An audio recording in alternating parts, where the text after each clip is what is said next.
عبداللہ بن مبارک فرماتے ہیں فرض حج کر لیا, نفل کرنے جا رہا تھا, 300 دینار پاس تھے, میں پہنچ گیا کوفے تک, وہاں سے جا کر کے کچھ سامان خریدنا تھا, احرام خریدنا تھا, ضرورت کی چیزیں, دوست بھی ساتھ تھے. کہتے ہیں یار میرے جلدی تھک گئے, خریداری کر کے وہ چلے گئے, میں شام تک رکا, بڑا تھک گیا تو سوچا اتنی لمبی چوڑی خریداری کی ہے تو جھیل تھی پاس, میں نے کہا وہاں جا کے ذرا ٹھنڈی ہوا لیتا ہوں. کہتے میں اس طرف گیا, رات کا اندھیرا تھا, مری ہوئی بھینس پڑی تھی, یہ کچھ 700-800 سال پہلے کی بات عرض کر رہا. کہتے ہیں مری ہوئی بھینس پڑی تھی, ایک عورت کالے برقعے میں نقاب پوش آئی اور اس بی بی نے مری ہوئی بھینس کا خنجر سے گوشت کاٹا, تھیلے میں ڈالا اور دوڑی. کہتے ہیں میرے ذہن کے اندر خیال آیا کہ بی بی کوئی ہوٹل چلاتی ہے اور مردہ جانور کا گوشت لوگوں کو کھلاتی ہے, ویسے تو جاسوسی منع ہے, اس نیت سے کہ مسلمانوں کو بچاؤں اس کے پیچھے ہو لیا. کہتے ہیں وہ گلیاں گزرتی گزرتی کوفے کی تنگ گلی میں گئی, ایک بڑا سا دروازہ لکڑی کا, بڑا پھاٹک جو پرانے شہروں میں ہوتے. کہتے اس بڑے پھاٹک پر اس نے زور زور سے دستک دی, دونوں ہاتھوں سے دروازہ کھلا, وہ عورت اندر داخل ہوئی تو 3-4 بچیاں جھٹ سے اس کے گرد اکٹھی ہو گئیں. اماں کچھ لائی ہو؟ تو رونے لگی, کہنے لگی میں کچھ نہیں لا سکی. کہنے لگی یہ مردہ جانور کا گوشت ہے, اور حضور نے فرمایا جب مرنے لگو تو مردار کھا کے بھی جان بچا لو. اب میں دیکھتی ہوں تم سے کھڑا نہیں ہوا جاتا, نہ کھاؤ گی تو گر پڑو گی, یہ مردہ ہی ہے پکا لو. کہتے ہیں اگلے لفظ اس عورت نے کہے تو میں باہر کھڑا چیخنے لگا.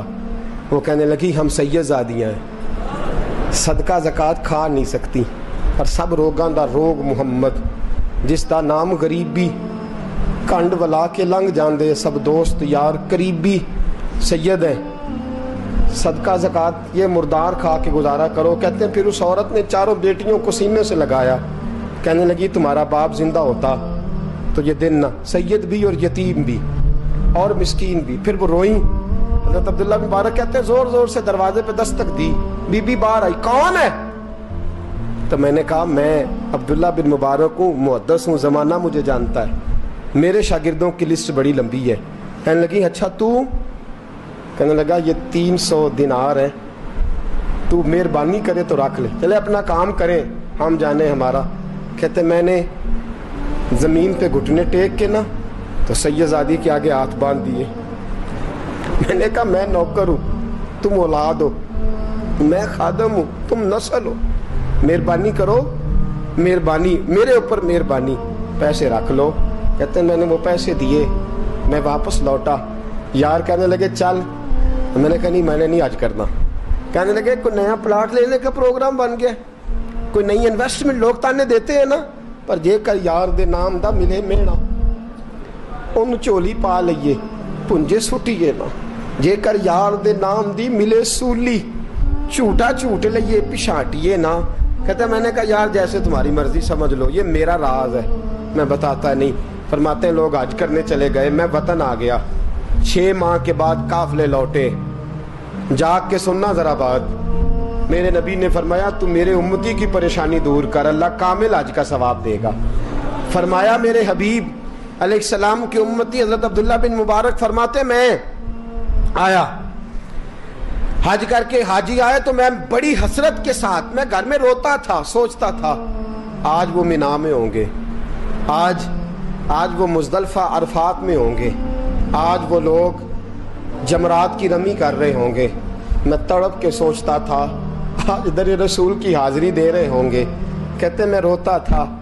جب حاجی لوٹے 6 ماہ کے بعد تو حاضری دینے گیا, ملنے گیا, پہلا دروازہ کھولا حاجی صاحب نے, میں نے کہا مبارک ہو. کہتے ہیں میں نے مبارک دی, ذرا سنیے گا. کہتے ہیں وہ حاجی مجھے ڈانٹنے لگے, کہنے لگے چھوڑ یار, اتنا بڑا آدمی ہو کے تو غلط بات کرتا ہے. میں نے کہا کیا ہوا؟ کہنے لگے تو نے ہمیں کہا کہ جانا نہیں, اور پھر ہم مینا میں آوازیں دیتے رہے, تو بات ہی نہیں سنتا تھا.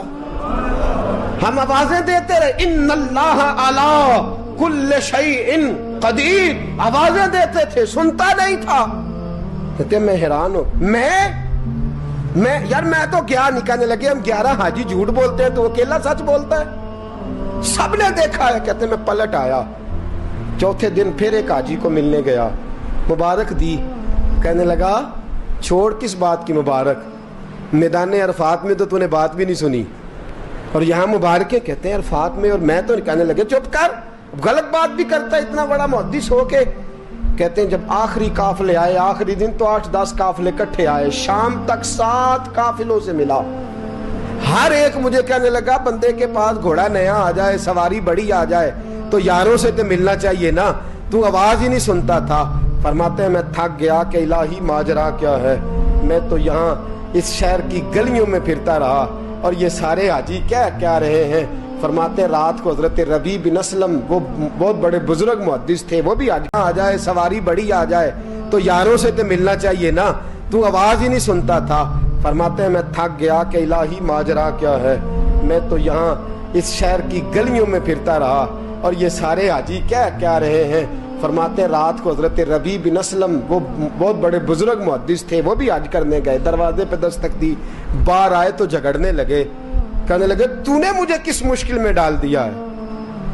मैंने कहा हुजूर क्या हुआ, किस मुश्किल में। मैं तो मिल कहने लगे छोड़ यार, आलिम था तो मैं तेरी इज्जत करता था, तूने ये क्या किया। मैंने कहा क्या हुआ।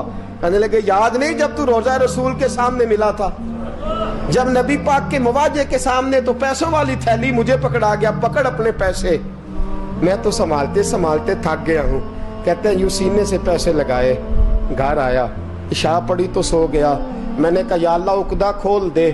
रात गहरी हुई, मेरे घर की दीवारें चमकने लगी, नूर फैलने लगा, खुशबू ही खुशबू पूरे शहर को मुअत्तर करने लगी।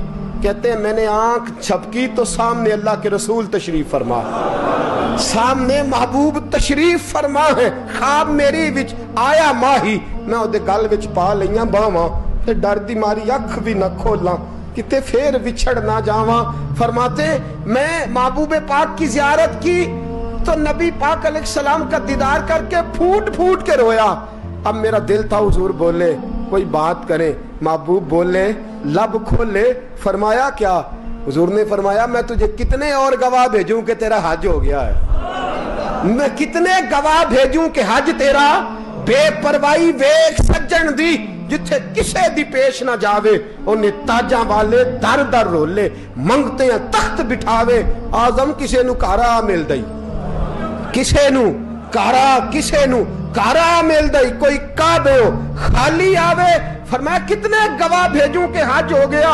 मेरे हबीब ने फरमाया उठ के थैली खोल के गेल ले, तूने 300 दिनार दिए थे, मैंने 600 करके वापस किए। फरमाया किन। हजरत अब्दुल्ला बिन मुबारक ने 60 हज फरमाए। उसके बाद कितने हज किए, एक फर्ज किया हुआ था 61 हो गए। फरमाते मैं बार बार गया और जब बुलाया सरकार ने खुद ही इंतजाम हो गए। फरमाते हैं बार बार मेरे हबीब ने फरमाया तू आ चाहे ना आ, रब ने तेरे नाम का फरिश्ता बना दिया है जो कयामत तक तेरी तरफ से हज करता रहेगा, कयामत तक तेरी तरफ से मिना मुजदलफा अरफात जबले रहमत पे आता रहेगा, मेरी बारगाह में दुरूद पढ़ता रहेगा, हज फरिश्ता करेगा, सवाब अल्लाह तेरे नामा अमाल में लिखेगा। मेरे दोस्तों मेरे नबी ने फरमाया मेरे उम्मती की एक परेशानी दूर कर, अल्लाह कबूल हज का सवाब अता फरमाएगा। गरीबों का हज है कि नहीं, बोले इशराक चाश्त पढ़ हज है, 2 लोगों की सुलह करा हज है, उलमा की नौकरी कर, एक एक दफा 70-70 हज तुझे मिलेंगे। और मेरे रसूल पाक सल्लल्लाहु अलैहि वसल्लम ने फरमाया सौखा हज है, सामने अब्बा जी हैं, सामने अम्मा जी हैं, बार बार प्यार से देख, बार बार हज कर, बार बार प्यार से देख और किसी गरीब की मदद कर दे, सड़क पार करा दे, मेडिकल स्टोर से दवाई ला दे, किसी की नौकरी कर दे, बच्चा घर में नहीं अब्बा जी बीमार हो गए, जा भाग के तू चचा को छोड़ा डॉक्टर तक, तू नेकी कर, अल्लाह तुझे पूरे हज का सवाब अता फरमाएगा। हज बड़े हैं, करने की तैयारी करो, हज का बड़ा मौका हमें मुयस्सर आता है, बस प्रोग्राम बनाऊं। सही मुस्लिम की हदीस, किताब का नाम क्या है, और बड़ी मजबूत हदीस, मेरे नबी पाक सल्लल्लाहु अलैहि वसल्लम फरमाते हैं कुछ लोगों को अल्लाह कयामत में खड़ा करेगा और खड़ा करके फरमाएगा चलो जन्नत में जाओ। अर्ज करेंगे मौला हम तो पापी गुनाहगार, पता सारा सरदार नू कीतियां दा, हम तो बड़े गुनाहगार, किस वजह से जन्नत। फरमाया तुम्हारे हज की बरकत से, तुमने हज किया था ना, उस बरकत से जन्नत। तो बंदे अर्ज करेंगे मौला हम तो माड़े थे, गरीब थे, गए ही नहीं, हज किया ही नहीं, तो तू हज की वजह से माफ कर रहा है। तो रब करीम फरमाएगा जब हाजी जाते थे दिल तड़पता था ना, जब हाजी जाते थे आंखें बरसती थी, जब हाजियों के काफले निकलते थे उस वक्त तुम्हारे दिल में ख्वाहिश पैदा होती थी। फरमाया तुम तड़पा करते थे, मैंने तड़प पर ही तुम्हें हज का सवाब दिया, और खाली सवाब नहीं दिया, उस हज की बरकत से आज जन्नत भी अता फरमा रहा हूं। मेरे दोस्त प्रोग्राम बना, तड़प पैदा कर, नीयत पैदा कर, ये ना कहा कर कि हज तो सिर्फ अमीरों का है, गरीब कैसे करे, हज बड़े हैं, करने की तैयारी कर, तू प्रोग्राम बना, मेरा रब तुझे गांव गांव पे, नगर नगर पे, गली गली हज का सवाब देगा। हमेशा मिदहते खैरुल अनाम में गुजर